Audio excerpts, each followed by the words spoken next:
Po sa inyong lahat. Kung kayo po ay nakapangumpisal na sa akin, mapapansin nyo po na every time o bago o pagkatapos magsabi ng isang nangumpisal ng kanyang kasalanan, lagi kong pinapaalala. Ang lagi kong pinapaalala ay gaano ka man ka makasalanan, mahal ka pa rin ng Diyos. Natutunan ko po ito sa aking spiritual director. Nung tinanong ko siya, sabi ko, Father, bakit po ganyan lagi ang sinasabi niyo sa simula ng pagbibigay niyo ng advice doon sa penitent? Sabi niya, alam mo, sabi niya, pansinin mo sa iyong pagkapari. At personally na-prove ko ito na lahat ng mga pumupunta o kadalasan ng mga pumupunta para mangumpisal, minsan sa matagal na panahon di sila nangungumpisal. Ang dahilan, nahihiya, o di kaya ay walang panahon, o di kaya ay iniisip nila, paulit-ulit lang ang kanilang kasalanan. Kaya wala silang lakas ng loob na lumapit sa kumpisal at pagsisihan ang kanilang kasalanan. At sa puntong yun na sila ay nangumpisal, nare-realize nila na, oo nga, maganda pala kapag nailalabos mo sa iyong puso ang mga bagay na nagpapabigat sa iyong sarili. Kaya sabi niya, lagi dapat ipapaalala sa isang penitent kung gaano siya kamahal ng Diyos. Ano mang klaseng kasalanan ang gawin niya, gaano man kalaki o kalalim ang kanyang kasalanang nagawa, mahal pa rin siya ng Diyos at patatawarin siya ng Diyos, paulit-ulit man siyang magkasala. Parang ganito ang mga alagad. Nakalimutan nila kung papaano si Jesus gumawa ng kababalaghan o ng himala mula sa kanilang karanasan. Mula lamang sa iilang tinapay.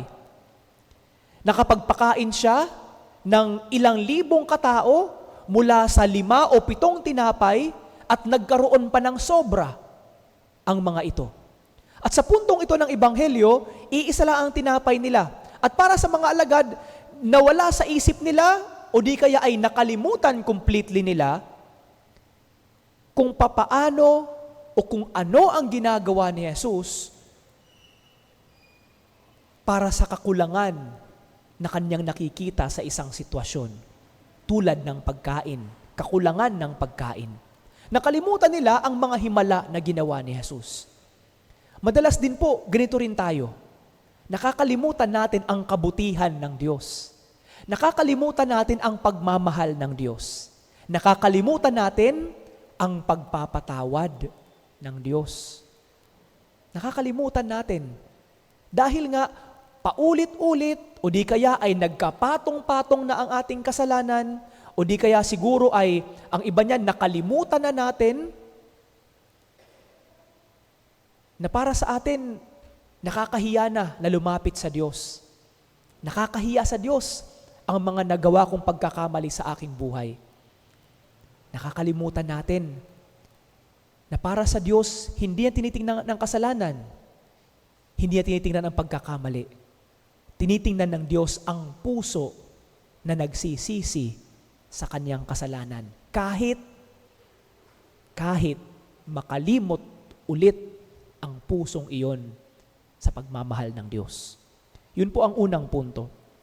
Pangalawa, sinabi ni Jesus ang tungkol sa lebadura ng mga Pariseyo at ng mga alagad ni Herodes. Para sa isang Hudyo, ang lebadura o yeast ay isang corrupting agent. Ito ay sa kanyang pagpapaalsa sa isang masa, binabago nito ang kabuoang hitsura ng minasang arena.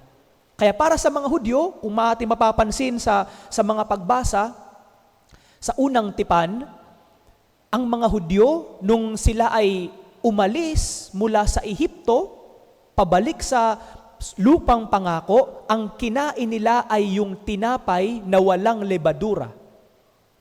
Tinapay na walang lebadura. Nakakalimutan din natin minsan na yung kasalanan na ating ginagawa, kapag nagpatong-patong na ito, nagdudulot ng hindi maganda sa ating sarili. Nakakalimutan natin na ang isang kasalanan kapag paulit-ulit na ginagawa na hindi pinagsisisihan, nagiging habit.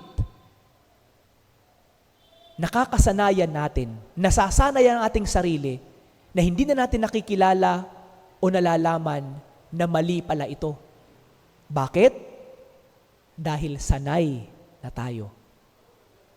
Ang kasalanan,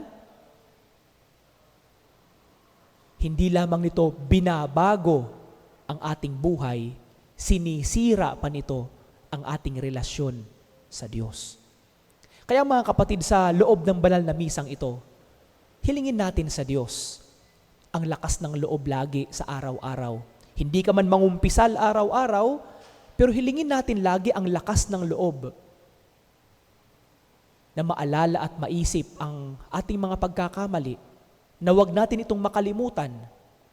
Hilingin natin sa Diyos ang biyaya na bigyan tayo ng lakas na lumapit sa Kanya sa sakramento ng pagkumpisal.